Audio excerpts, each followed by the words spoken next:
श्री स्वामी समर्थ. जय जय स्वामी समर्थ. नमस्कार, मी अस्मिता. तुम्हा सगळ्यांचं खूप खूप स्वागत आहे आपल्या चॅनलमध्ये. आपला आजचा दिवस आनंदात जाओ, आपल्या सगळ्या चांगल्या इच्छा स्वामी पूर्ण करोत ही त्यांच्या चरणी प्रार्थना व्यक्त करून आजच्या व्हिडिओला सुरुवात करते. आज गुढीपाडवा आणि आपलं हिंदू नवीन वर्ष चैत्राला सुरुवात झालेली आहे. तुम्हा सगळ्यांना नवीन वर्षाच्या आणि गुढीपाडव्याच्या खूप खूप शुभेच्छा. हे वर्ष तुम्हाला सुखाचं, समृद्धीचं, आनंदाचं, भरभराटीचं जाओ हीच देवाच्या चरणी प्रार्थना. आपण सगळे स्वामी भक्त आतुरतेने खूप दिवसापासून ज्या दिवसाची वाट बघत होतो तो दिवस उद्या आलेला आहे.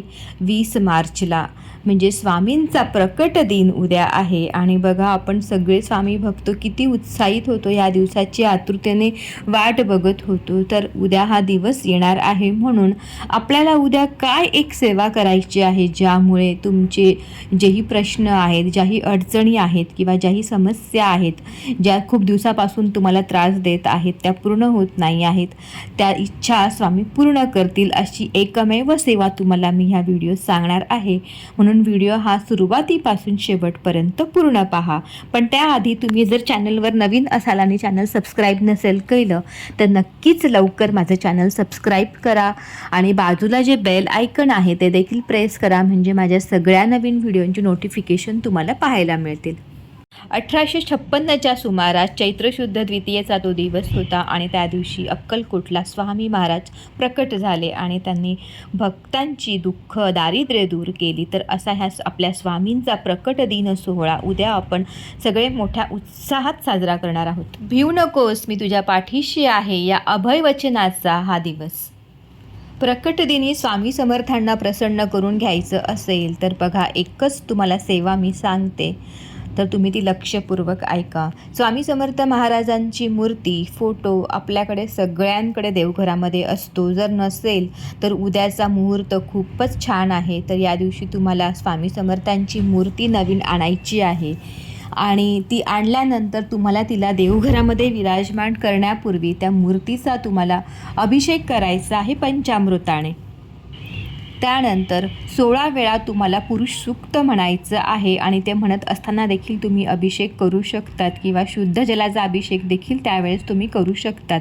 16 वेळा पुरुष सूक्ताचं पठण झाल्यानंतर मूर्ती पाण्यातून स्वच्छ धुवून घ्यावी, कपड्याने पुसावी आणि त्यानंतर तिला आपल्या देवघरामध्ये एका लाल वस्त्रावर ठेवावी आणि त्या मूर्तीला हिना अत्तर लावावे, अष्टगंध लावावे, स्वामींचं आवडतं जे फूल आहे सोनचाफ्याचं किंवा पिवळं फूल वाहावं, स्वामींना धूपदीप ओवाळावा आणि अशा पद्धतीने स्वामींची मूर्ती जी आपण आणलेली आहे तिची प्राणप्रतिष्ठा आपल्या देवघरात करावी. आणि जर तुमच्याकडे आधीच स्वामी समर्थांची मूर्ती असेल तर त्या मूर्तीला आपल्याला स्वच्छ पाण्याने धुवून घ्यायचं आहे. एका तांबण्यामध्ये ठेवून पंचामृताने त्या मूर्तीवर अभिषेक घालायचा आहे आणि ते घालत असताना एक वेळा तरी कमीत कमी पुरुष सूक्त म्हणावं किंवा श्री स्वामी समर्थ, श्री स्वामी समर्थ या षडाक्षरी मंत्राचा जप तुम्ही करू शकता. अभिषेक झाल्यानंतर शुद्ध जलाने स्वामींची मूर्ती धुवून घ्यावी, पुन्हा तिला छान पुसावी वस्त्राने आणि त्या मूर्तीला आपल्याला हिना अत्तर लावायचं आहे जे स्वामींचं अतिशय प्रिय आहे. त्यानंतर स्वामींना वस्त्र परिधान करावेत, अष्टगंधाचा टिळा लावावा, पुष्प अर्पण करावेत, धूपदीप ओवाळावा. बघा, अशी सेवा आपल्याला सगळ्यांना उद्या स्वामींची करायचीच आहे. त्यानंतर स्वामी समर्थांची आरती करावी आणि त्यांना छान गोडाचा नैवेद्य अर्पण करावा. पुरणपोळी स्वामींना खूप प्रिय आहे, बेसनचे लाडू देखील त्यांना खूप आवडतात किंवा तेही शक्य नसेल तर 5 फळांचा नैवेद्य दाखवा. खडी साखर स्वामींना अतिशय प्रिय आहे, तर ती खडी साखरेचा नैवेद्य देखील तुम्ही दाखवू शकतात. तर अशा पद्धतीने आपल्याला सगळ्यांना स्वामींची पूजा उद्या करायचीच आहे.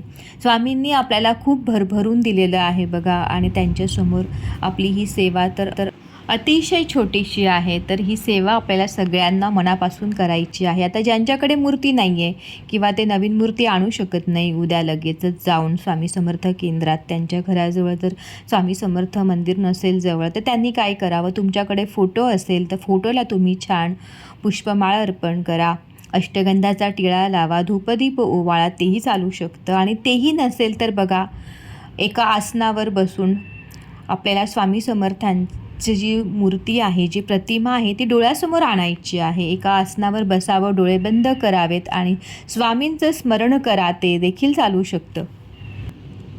एक माळ स्वामी समर्थ मंत्राची तुम्हाला आजच्या दिवशी करायची आहे. 3 अध्याय स्वामी चरित्राचे वाचायचे आहे. शक्य असल्यास पूर्ण स्वामी चरित्र वाचलं तुम्ही आजच्या दिवशी तर अतिउत्तम, पण ते शक्य नसेल तर स्वामी चरित्राचे 3 अध्याय वाचा. आणि त्यानंतर महत्त्वाची सेवा तुम्हाला सांगते. एका ग्लासमध्ये पाणी घ्या. त्या पाण्यावर उजवा हात तुम्हाला ठेवायचा आहे. पाण्याने संपूर्ण भरलेला असावा तो ग्लास. त्यावर तुमचा उजवा हात ठेवावा आणि तुम्हाला 11 वेळा तारक मंत्राचं पठण करायचं आहे. त्यापूर्वी स्वामींना तुम्ही त्रिवार मुजरा करावा.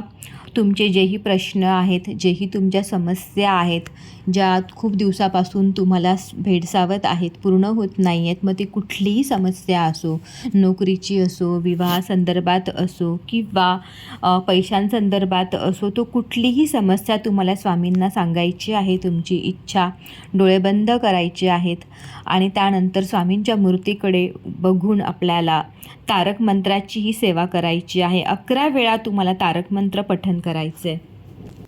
स्वामी महाराज खूप दयाळू आहेत. त्यांच्या छोट्याशा सेवेवर देखील ते लगेच भक्तांवर प्रसन्न होतात. म्हणून आपल्या सगळ्यांना, स्वामी भक्तांना, ही एक छोटीशी स्वामींची सेवा तारक मंत्राची उद्याच्या दिवशी नक्कीच करावी. आणि बघा, मोठ्या श्रद्धेने आणि भक्तिभावाने तुम्ही ही सेवा करा. तुमच्या जेही प्रश्न असतील, जेही तुमच्या इच्छा असतील, ते स्वामी नक्कीच पूर्ण करतील.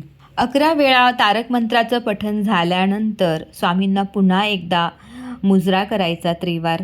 त्या डोळे बंद करून प्रार्थना करावी की महाराज, मी खूप दिवसापासून त्रस्त आहे. माझ्या खूप साऱ्या समस्या आहेत ज्या मार्गी लागत नाही आहेत. तर स्वामी महाराज, तुम्ही त्या लवकरात लवकर पूर्ण करा, अशी प्रार्थना स्वामींना करा. आणि त्यानंतर ते जे पाणी आहे तारक मंत्राचं, ते अभिमंत्रित झालेलं पाणी आपल्या घरातील सगळ्या व्यक्तींनी ते प्यायचं आहे. आणि अभिषेक केल्यानंतर जेही पाणी उरणार आहे पंचामृताचं किंवा जेही पाणी आहे अभिषेकाचं, ते देखील आपल्याला सगळ्या व्यक्तींना, घरातील व्यक्तींना ते आपल्याला प्राशन करायचं आहे. स्वामींच्या प्रकट दिवशी जर शक्य असेल तर तुमच्या घराजवळ स्वामी समर्थ मंदिर, केंद्र, मठ ज्याला आपण म्हणतो असेल तर तिथे जाऊन स्वामींचं नक्कीच दर्शन घ्या. सगळ्यात आधी त्या मंदिरात जाण्यापूर्वी आपल्याला आपले पाय स्वच्छ धुवायचे आहे. त्यानंतरच मंदिरात प्रवेश करावा. एक नारळ, खडीसाखर, अगरबत्ती, पिवळी फुलं स्वामींना नक्कीच घेऊन जा. सगळ्यात आधी मंदिरात म्हणजे केंद्रात गेल्यानंतर त्रिवार मुजरा करा स्वामींना आणि तुम्ही जेही नारळ, खडीसाखर, फुलं घेतलेली आहेत ती स्वामींना अर्पण करा. तुमची इच्छा स्वामींना सांगा डोळे बंद करून. आणि त्यानंतर शांत चित्ताने जिथे मंदिरामध्ये खूप साऱ्या चटई म्हणजे आसन असतात, त्या आसनावर बसा आणि ध्यान करा. 5 मिनटं तरी ध्यान अवस्थेत बसून स्वामींचं नामस्मरण करा. बघा, नामस्मरणामध्ये खूप मोठी ताकद आहे. तर 5 मिनटं तरी तुम्ही त्या मठामध्ये स्वामींच्या मूर्तीसमोर बसून ध्यानस्थ व्हा. आणि बघा, तुमची जीही इच्छा आहे, जेही प्रश्न आहेत ते लवकरच स्वामी मार्गी लावतील. तुमच्या इच्छा लवकरच स्वामी पूर्ण करतील. हा माझा स्वतःचा अनुभव आहे. सगळ्या स्वामी भक्तांना विनंती करेल, उद्या स्वामीच्या प्रकट दिनी ही छोटीशी सेवा नक्कीच करा. आजचा व्हिडिओ तुम्हाला आवडल्यास व्हिडिओला लाईक करा, जास्तीत जास्त शेअर करा, म्हणजे सगळ्यांना ह्या माहितीचा फायदा होईल. आणि चॅनलवर नवीन असाल तर माझे असेच नवनवीन व्हिडिओ पाहण्यासाठी अस्मिताज किचन आणि लाईफस्टाईलला सबस्क्राईब करा. आजचा व्हिडिओ आपण वेळात वेळ काढून पाहिल्याबद्दल धन्यवाद.